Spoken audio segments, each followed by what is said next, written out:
I was born at a coastal town called Kadalur near Pondicherry. It is about 20 kilometers away from Pondi.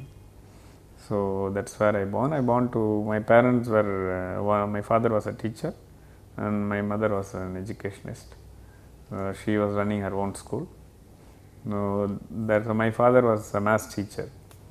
So I grew up along with I had other 5 more siblings.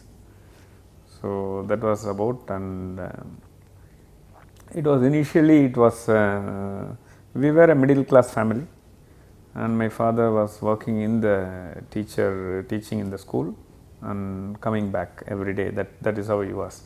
One day he said, "It's very boring, I am going to do something on my own." So that's how the whole thing started, amidst a lot of objection from the family members, because as generation my ancestors all used to work. Nobody ventured into doing business on their own. My father was a doctor in the military, my father's grandfather. His father was a postman. So like that, if you look at trace back. On my mother's side was a lawyer, then earlier his father was grandfather's father was in the education field. He was a district education officer, like that. So this was very strongly objected to. But my father didn't listen to anybody and then went about doing it. The rest is actually history. Initially it was a very small and a humble beginning. He was very clear, and his philosophy was very simple, that whatever a rich man enjoys, common man should be afford to. So that is how he started off. He started repacking pharmaceutical items in small polyethylene bags, like Epsom salt, boric acid, sulfonamide and such kind of things. Everything is almost a single dosage. Normally a sulfonamide kind of the thing, which used to be a wound healing powder, what it used to be available in those days, instead of ointments and so on, used to come much later. So it is normally somebody wants to buy, it's a 50 gram or a 100 gram pack. You buy and most of them will be kept waiting almost a year or two in households. So he came up with an idea of packing them in 5 gram sachets. In fact, I worked myself sitting through unpacking such kind of sachets. Something we find that most innovations that are truly remarkable are quite simple. Why wasn't this done before? It seems that there are companies that are quite smart. They have a lot of people working there, and they can decide to do many packaging alternatives. Why not? Why wasn't and nobody else did this? Why? I think it is mainly to look at all the companies were seriously engaged in skimming the consumers of the top of the pyramid, not at the bottom of the pyramid. Essentially, these concepts are targeted at the bottom of the pyramid, where the margin is very less. So people would immediately look at the cost what I have in the organization, these kind of projects won't work. So when your father began to make this change, and obviously you wanted to help him, how do you know you're doing the right thing? I mean, it's a very young age, but you had to help with the business in some way. Maybe it's carrying something. How do you know you're doing it correctly? When I started my own. Actually, a little bit brief to that was, my father used to say to all my siblings and to me, you are not going to work.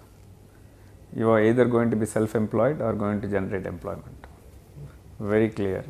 So therefore, what happened is that true to his wish, we are all 6 of us are either self-employed or being on our own, doing business and generating employment. So that was a very clear thing. So as a child, I grew up with an idea of doing something on my own. First, he said, because I was very poor academically, he said, well, maybe agriculture may be suitable to you. So that's how we were living in a vast agricultural land. So then we thought, okay, fine. I was seriously believing that. I took specialization in my school's agriculture as an electives. So post that, what happened? I passed my school and went to college. At that time, by the time he started this company, since it was a pharma company, he said he requires chemists. At that time, then he thought, okay, he revisited his own thoughts of me, putting me in agriculture. Said maybe business may be suitable to you. Going back, if you are to look at my other elder siblings, my eldest brother was a doctor, ophthalmologist.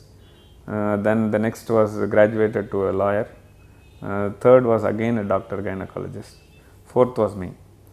So then it is naturally, then he said, okay, business, now that started kind of thing. Then I was put in chemistry. That's how I did my chemistry graduation. I was just more, didn't ask the right question then. To do something very, very well is not easy. Many people try, and you only hear about the few that have really been very successful.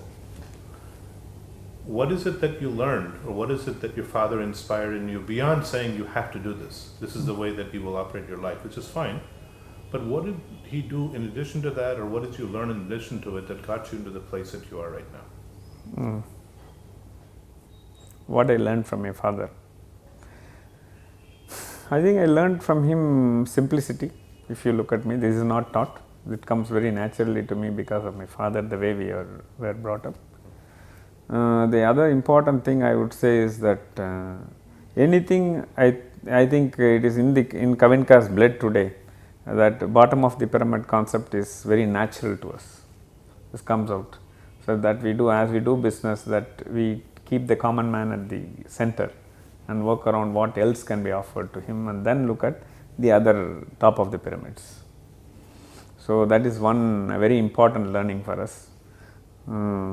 The other very critical thing I must say is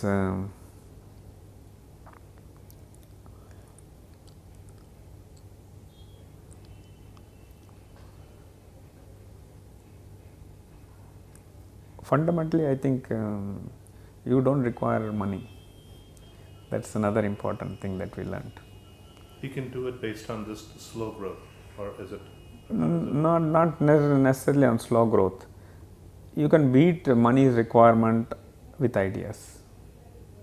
That's a very powerful learning. Can you tell me a little bit more about that? Nobody has money problem, it's ideas problem.